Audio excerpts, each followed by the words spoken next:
Yes, shalom, God bless you. Kipindi cha nyuma nilishaeleza madhara ya kiroho yanayotokana na mwanamke aliyeolewa anapochiti. Kwenye yale madhara nilieleza vile ambavyo vinaweza vikampata mwanamke huyo aliyechiti na vile ambavyo vinaweza vikapata nyumba yake pia na familia yake kwa ujumla. Na very interesting ni kwamba watu wengi waliguswa na ile topiki na wakataka kujua ni nini cha kufanya. Wale walionifuata inbox niliweza kuwapa maelekezo ya nini cha kufanya, na ilionekana pia kwamba wanawake wengi walioko kwenye ndoa wanachiti. Lakini baada ya kueleza lile la kwamba ni nini kinatokea ikiwa mwanamke aliyeko kwenye ndoa anachiti, niliona kwenye comment na message nyingi pia kwamba watu wengi pia waliomba kutaka kujua ni nini kinatokea sasa ikiwa mwanaume atachiti, kwa sababu on that point nilieleza one side ya mwanamke kuchiti. Kwa nimekuwa nikiliombea, na haya ni majibu ya Roho Mtakatifu. Nitakufunulia madhara ya kiroho yanayotokea baada ya mwanaume aliyeko kwenye ndoa kuchiti. Jambo la kwanza ambalo mwanaume yeyote yule ambaye aliyeko kwenye ndoa anapaswa kulielewa ni kwamba seksi ni kitu cha kurespect sana. Tendo la ndoa ni kitu cha kuheshimu sana. Tendo la ndoa si tendo la kawaida tu, sio tendo la mwilini tu. Nilishaeleza kwa kina namna ambavyo tendo la ndoa linaweza likamleta mtu kwenye maagano, na zaidi ya kumleta mtu kwenye maagano, namna ambavyo tendo la ndoa linaweza likatransmit roho, linatoa roho sehemu moja kupeleka sehemu nyingine. Lakini pia nilishaeleza namna ambavyo tendo la ndoa linavyoweza kutumika kama njia ya kiroho ya kuiba vitu vya watu. Watu wengi wameibiwa nyota zao, maisha yao na vitu vyao kwa kupitia tendo la ndoa. Lakini pia nilishaeleza namna ambavyo wewe mwanamke unaweza ukalala na mwanaume aliyetoka kwa nguvu za giza, anayetumia nguvu za giza, akapewa pepo. Lile pepo likaja wakati unalala naye, likaiba kile kizazi chako kwa ajili ya kwenda kuzalisha pesa. Kuna kitu tunachokiita ritual money, pesa zinazopatikana kwa njia ya uganga. Njia mojawapo ni hiyo, mtu anapewa hilo liroho, linakuja wakati analala na wewe, linaiba kizazi chako, kinatumika kwa ajili ya kutengeneza pesa kiroho. Hiyo ni consequence ya kwanza kila mtu anapaswa aielewe kuhusiana na tendo la ndoa. Lakini sasa linapokuja swala la mwanaume kuchiti, yule ambaye yuko kwenye ndoa yake, ambao watu wa Mungu, hii ni kawaida kabisa na watu hawajali. Jambo la kwanza linalotokea kwa mwanaume yote yule anayechiti ni misfortune, bad luck, kupoteza, mateso ya kimaisha. Miisho ya watu wote ambao walikuwa wanachiti, miisho ya wanaume wote ambao walikuwa wanachiti sio mizuri. Mwanaume yote anayechiti mwisho wake sio mzuri pia. Wakati mwingine kuanzisha miradi na kufa ni matokeo ya kwamba mtu huyo alikuwa anachiti.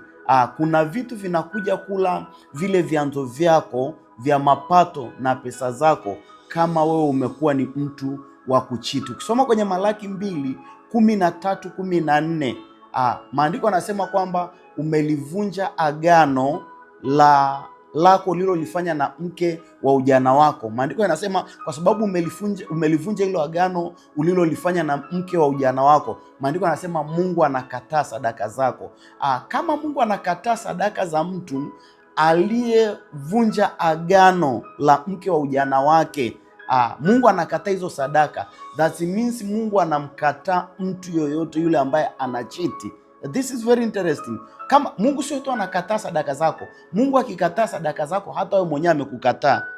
Mnakumbuka kwa habari ya Kaini na Abeli, watu wa Mungu? Mungu alipokataa zile sadaka za Kaini, manake alimkataa na Abel.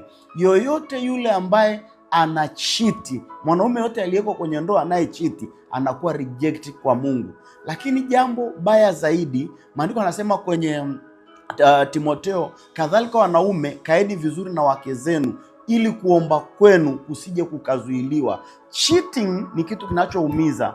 Mwanamke anapoumia, manake mwanamke anapoumia pale ambapo anajua kwamba umemchiti, spiritually inaonekana haukae naye vizuri, na kama haukae naye vizuri, maandiko yanasema maombi yako yanazuiliwa.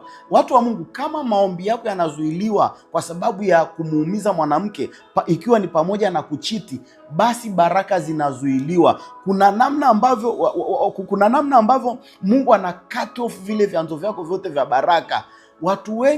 Wanaume wengi ambao walikuwa wanapaswa na mafanikio makubwa, leo wana mafanikio madogo, ikiwa ni matokeo ya kuzuiliwa kwa maombi yao. Hili neno maombi yenu yasije yakazuiliwa. Tusiishie tu kwenye maombi, watu wa Mungu. Your wish, matarajio yako, matamanio yako, vile vitu unavyovitaka kama mwanaume vinakuwa cut off, vinazuiliwa. Mbingu inafunga, hivyo vitu huvipati tena kama matokeo ya kuchiti. Wanaume wote, jambo la kushangaza ukizungumza kwamba watu wamefanikiwa, watu wana mafanikio fulani ambao wanayataja kwamba ni mafanikio, lakini kama usingechiti kama mwanaume, kama una kampuni moja kwenye ulimwengu wa roho, usingechiti, kuna uwezekano wewe ungepaswa uwe na kampuni 600. Kuna uwezekano wewe sasa hivi unamiliki tu kiwanda hapa Dar es Salaam, lakini kama usingechiti kwenye ulimwengu wa roho, ulikuwa unapaswa umiliki viwanda dunia nzima. Matokeo ya kuchiti kwako, yule mwanamke akaumia, wewe unakuwa hindered spiritually. Worse enough ya cheating, mimi wanapenda kusema ni climate ya cheating. Ni kile unachokipanda kwa vizazi vyako, ni ile mbegu unayoipanda kwa vizazi vyako. Maandiko yanasema hivi, msidanganyike, Mungu adhihakiwi, apandacho mtu ndicho atakachokivuna. Mwanaume yoyote anayechiti leo, ni mbegu mbaya sana unaipanda kwa wale watoto wako wa kike, sio watoto wako wa kiume, watoto wako wa kike.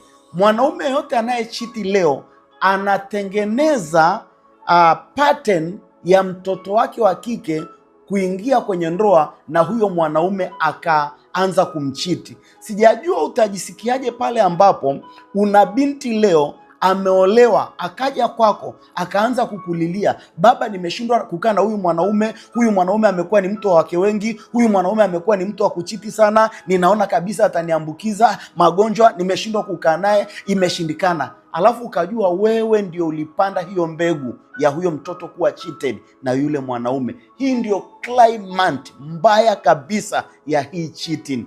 Swala la tendo la ndoa ni swala la kuheshimu sana. Swala la tendo la ndoa ni swala la kuheshimu sana. Kila mwanaume anayechiti lazima akubali kurudi na kuona kwamba kuna shida kubwa kwenye maisha yake, amwombe Mungu, aombe toba na arudi atengeneze mambo yake na Mungu. Otherwise, watu wa Mungu, mambo mengi yatakuwa ni mabaya kwa wanaume wengi. Mungu akubariki sana. Ukipata ujumbe huu, nisaidie kushare na mwanaume mmoja, nisaidie kushare na mtu. Wewe share tu, atauona. Wakati mwingine Mungu anapoachilia ujumbe kama huu, kuna mtu anapaswa kuuona, umsaidie. Nitakuja tena kwa kina, kwa urefu zaidi kwenye YouTube channel yetu ya Bishop Emmanuel kuelezea kwa kina juu ya jambo hili na kutoa maombi yanayopaswa kutusaidia. Wakati mwingine watu wameshindwa kufanikiwa kwa sababu ya hiki kitu nilichokizungumza. Mungu akubariki sana. Follow ukurasa huu, nenda pia kwenye YouTube channel yetu ya Bishop Emmanuel, hakikisha una subscribe ile channel. Shalom, nisaidie kushare. God bless you.